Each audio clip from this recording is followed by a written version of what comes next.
You had someone at work who was genuinely nice to you. Like actually nice.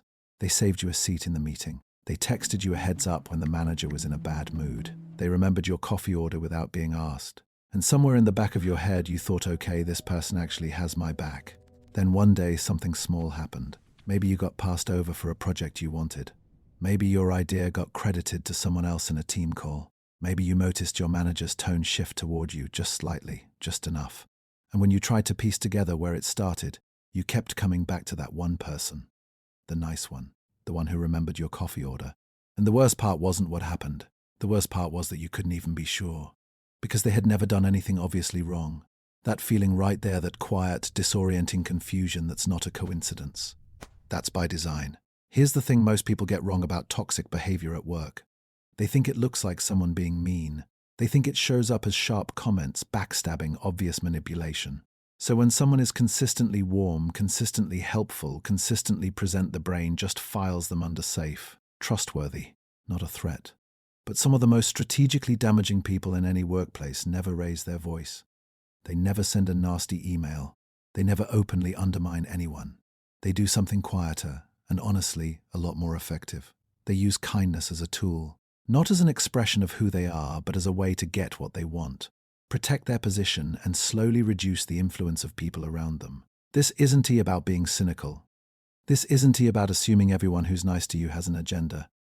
Most people are just decent, but there's a specific pattern, a specific type of behavior that gets mistaken for genuine warmth, and it's worth knowing what it actually looks like. Psychologists sometimes call it instrumental kindness. The idea is simple.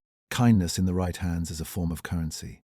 When someone does something nice for you, your brain automatically registers a social debt.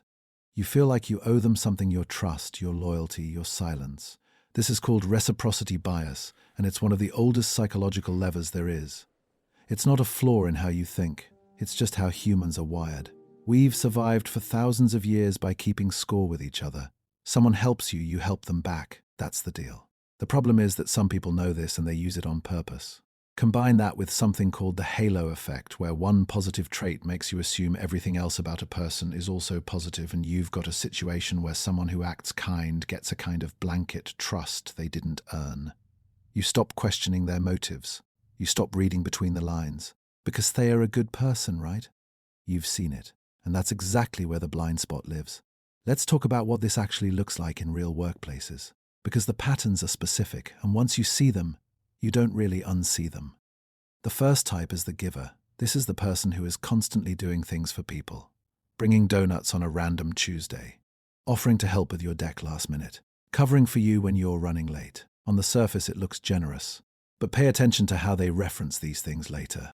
Not overtly. They don't say, hey, remember when I helped you? It's subtler than that. It shows up as an expectation. A slight tension when you don't reciprocate. A comment dropped in passing that reminds you quietly what they've done for you. The giver isn't giving. They are building leverage. Every act of generosity is a deposit into an account you didn't know you had with them, and they fully intend to make a withdrawal. The second type is the protector. This one is a little more sophisticated. The protector positions themselves as your ally. They pull you aside to warn you about office politics. They tell you which managers to watch out for. They frame themselves as the person who's looking out for you when no one else is. It feels like loyalty. It feels like having someone in your corner. But here's what's actually happening. The protector isn't just giving you information. They are also the ones shaping how others see you. And when they talk to the managers they told you to watch out for, they are the one narrating your story. They know your frustrations, your insecurities, your complaints about the job because you told them. And that information doesn't stay in a vault. The third type is the listener. Everyone at work likes the listener. They are warm, they are calm, they ask good questions, they make you feel heard. You vent to them because it feels safe. They nod, they validate, they say all the right things. And you leave those conversations feeling lighter. But the listener is also the most informed person in the office. They know who's unhappy, who's looking for other jobs, who's got a problem with management, and who said what about whom. They don't collect this information aggressively. They collect it by being the kind of person people want to talk to. And that kind of social intelligence in the wrong hands is genuinely powerful. The fourth type is the helper. The helper gets close to your work. They volunteer to collaborate on your projects. They offer to jump in when you're overwhelmed. And this feels great, especially when you're actually overwhelmed. But over time, a pattern starts to form. Their name starts showing up next to yours and then just a little bit more than yours, and then sometimes without yours. They don't steal credit dramatically. They just gradually attach themselves to your output until it becomes genuinely unclear where your contribution ends and theirs begins. Now here's how you actually spot this in real time, because warning signs exist before the damage is done. Watch for over-helpfulness at the beginning of a relationship. When someone is unusually attentive and generous before they actually know you, that's worth noticing. Real warmth builds over time. It doesn't show up fully formed on week one. Watch for questions that feel like they're about you but are actually about your situation. How are things going with your manager? Do you feel like you're getting the recognition you deserve? Is this role what you thought it would be? These sound like someone who cares. They are also a structured way to figure out where you feel vulnerable. Watch for kindness that only happens in visible settings. If someone is warm and supportive when other people are watching, but noticeably different in private conversations or one-on-one situations, that's not warmth, that's performance. Watch for information that's almost right. This one is harder to catch. Sometimes the giver or the protector gives you advice or information that's just slightly off. Close enough that you acted on it, but off enough that it hurt you. And when you trace it back, it's always kind of deniable. They didn't lie to you exactly. They just didn't have the full picture. Plausible deniability built into the relationship from the start. And watch for the gap between how they treat you privately and how they describe you publicly. If you feel like your working relationship is solid, but you keep getting the sense that others see you differently than you expected, that gap is worth investigating.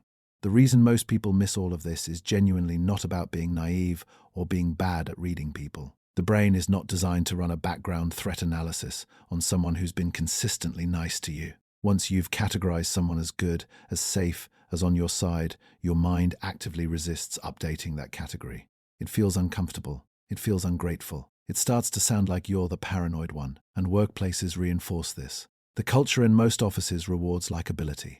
The person who is pleasant and easy to be around is perceived as low maintenance, collaborative, a team player. The person who raises concerns about that individual, who says something feels off, often just sounds difficult.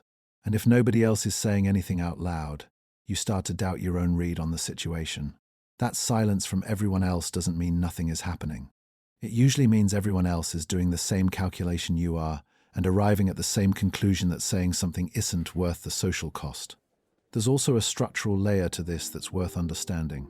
Most workplaces are not set up to catch this kind of behavior. Performance is hard to measure cleanly. Perception is easy to manage. Leadership responds to what it sees and hears, and the most strategic people in any office are very intentional about what leadership sees and hears. They are in the right rooms. They are attached to the right projects. They are described in the right language by the right people. HR is not going to help you here. Not because HR is bad at their job, but because HR exists to manage liability, not dynamics. You can't file a complaint about someone who's been too helpful. You can't document warmth as a workplace violation. This is a gap that almost every organization has, and most of them don't even know it. So here's where this lands. The people who do this aren't usually trying to destroy anyone. That's not really the goal. The goal is smaller and quieter than that. The goal is to stay relevant, to stay visible, to stay protected, and to do all of that by making sure the people around them are just a little bit less visible, a little bit less trusted, a little bit less influential than they otherwise would have been. It's not dramatic. It doesn't feel like being attacked. It feels like things just not quite working out, opportunities that almost happened, relationships that cooled without any obvious reason, a reputation that somehow got ahead of you. The real danger in all of this isn't that these people are hard to deal with. It's that they are genuinely easy to like.